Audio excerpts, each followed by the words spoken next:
If you've played a game with Goofy in it, it's probably Kingdom Hearts or Disney Infinity. But today we're going to take a look at the games actually starring the lovable goofball himself, Goofy. The first game starring Goofy is Matterhorn Screamer, released in 1988 for the Apple II, the Commodore 64, and PC.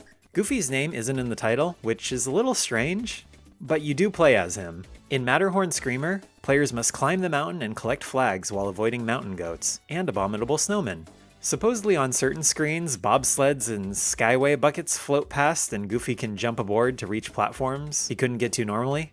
But I couldn't get that far because this game is ridiculously unforgiving. Not only does Goofy flash in and out of existence with every step, but it's nearly impossible to tell where you're going to land when you jump on a first playthrough. And if you don't jump on exactly the right pixel, Goofy falls down and dies. Meaning there will be a ton of trial and error if you want to get any good at this game. According to the wiki, reaching the flag at the top of the mountain marks the end of the game and triggers the high scoreboard. But I didn't have anywhere near the amount of patience required for that, so we're going to go ahead and move on to the next game. Goofy's Railway Express does a complete 180 and is actually way too easy to be anywhere near entertaining. Goofy's Railway Express is an educational game developed by Disney Software and published by Westwood Associates for the Atari ST, Commodore 64, and Microsoft DOS in 1991. Following up Mickey's Runaway Zoo, a game released earlier that same year, the second and last Disney Westwood game is a railroad driving game for kids starring Mickey Mouse and Goofy.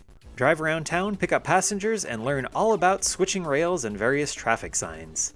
Though I say drive with a grain of salt, because you don't actually control the train at all. You just press the spacebar when a new shape appears on screen, and then a thing happens. Just make sure you don't press it at the wrong time, otherwise they'll get really mad. That's the entire game. The train never stops and the game just starts looping over and over again after a few minutes. It's pretty pointless for anyone older than a toddler to play, and even then I'm not sure how much educational value it holds for them. I guess if anything it tests their reaction skills. The graphics are a lot more colorful and detailed than those in Matterhorn Screamer, but I also feel like that's to be expected considering this game came out 3 years later. If I had to pick one of the two, I would definitely pick Matterhorn Screamer, though Goofy's Railway Express is probably better for toddlers. Next up is Goof Troop, released by Capcom for the Super Nintendo in 1993.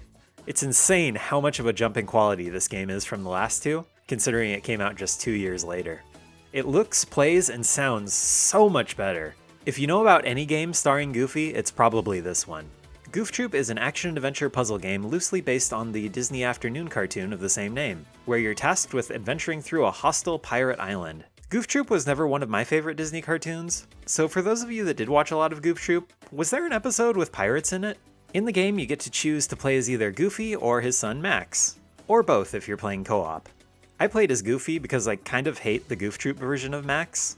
I think he was much more likable in the Goofy movie. You wander around picking things up, throwing things at pirates, and finding hidden keys to unlock doors. There are block puzzles, there's a grappling hook. It's basically a Zelda game, which is funny because Capcom wouldn't go on to make their first Legend of Zelda game until Oracle of Ages and Oracle of Seasons 8 years later in 2001. And like I mentioned earlier, it even has a 2-player co-op mode. The first co-op Zelda game, Four Swords Adventures, didn't come out until 11 years later in 2004. Goof Troop was actually pretty ahead of its time. That being said, I'm not a huge fan of it, at least not the single player mode. I didn't get a chance to try the co-op. Block puzzles get old pretty fast. A few of them is fine, but I get bored or annoyed after 2 or 3 of them. Especially when the enemies kick the blocks into corners before you can get to them, and screw up the whole thing ding. The levels are separated into a grid, and every time you change maps, all of the monsters respawn and the blocks reset. Which is nice for the block puzzles because it means you get the chance to start them over again right away. But if it's a map with a lot of enemies, it means you have to take all of them out all over again every single time you change maps if you want to get them out of your way. I do appreciate how polished the game is, all of the different tools and puzzles and enemies the game offers you to interact with.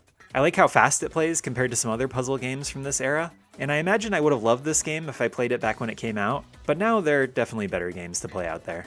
Next up, we've got Goofy's Hysterical History Tour for the Sega Genesis. This also came out in 1993, just a couple of months after Goof Troop. It was a good time to be a Goofy fan, since the Goofy movie came out just 2 more years after this in 1995.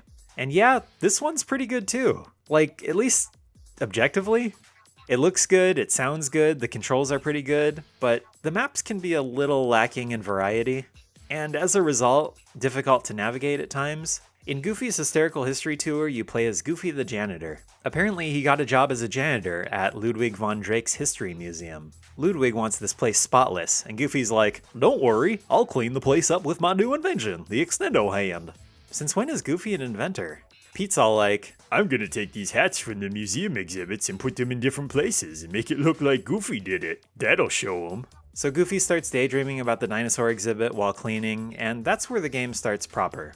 Unlike the last game, this one is a 2D platformer where the main gimmick is Goofy's extendo hand that you can use to grab onto objects and smack enemies with, sort of like the grappling hook in Goof Troop. He's also got a pop gun with limited ammo. There are some additional context-sensitive gimmicks in the game too, like this wheel unicycle thing you can ride temporarily. But Goofy's sprite is so large and takes up so much space on the screen, with the camera zoomed in on him, it can be really difficult to see where you're supposed to go next or what's around you, which led to me constantly falling into bottomless pits.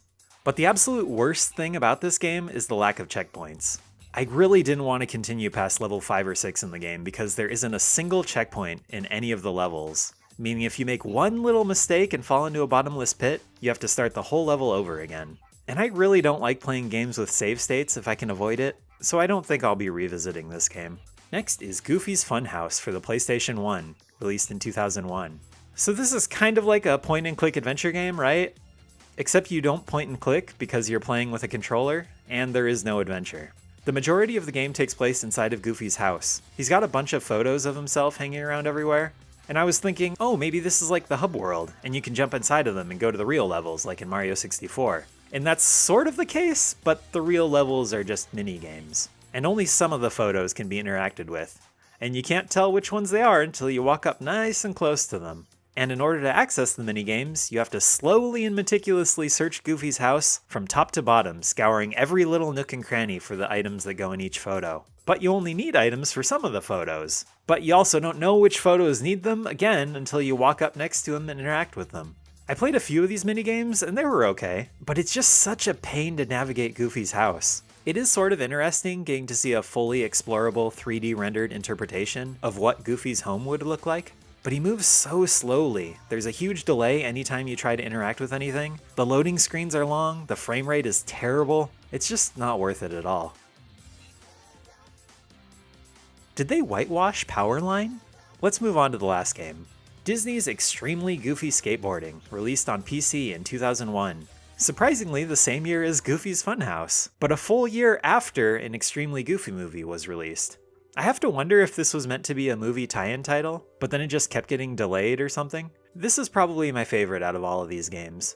The sound quality, the graphics, and the gameplay are all so much better and faster than in Goofy's Funhouse. As far as those more objective qualities go, it's about on par with Goof Troop for the Super Nintendo. But subjectively, I think I like this game a bit better. There are a few different modes, one where you have to search the levels for different objects, one where you have to do tricks, and other ones I don't really care about. My favorite was definitely the one where you have to search for different objects. It still wasn't super fun, but at least you have a clear and well-defined objective, and you're not timed, so you can take as much time as you want to skate around the map looking for newspapers or coins or whatever else they want you to find. After playing those previous games that were all linear and constrained, it's nice to play something where you can move around on a wide open map. It's still not the best game out there, but I'm pretty sure it's my favorite Goofy game. So there you have it, all the Goofy games. They sure were goofy. If this video was too short for you and you want to see some more of these games, go check out the live streams where I played them. I'll put a link to the videos on screen and in the description. And remember, a Goofy movie will always be better than an extremely Goofy movie. Thanks for watching.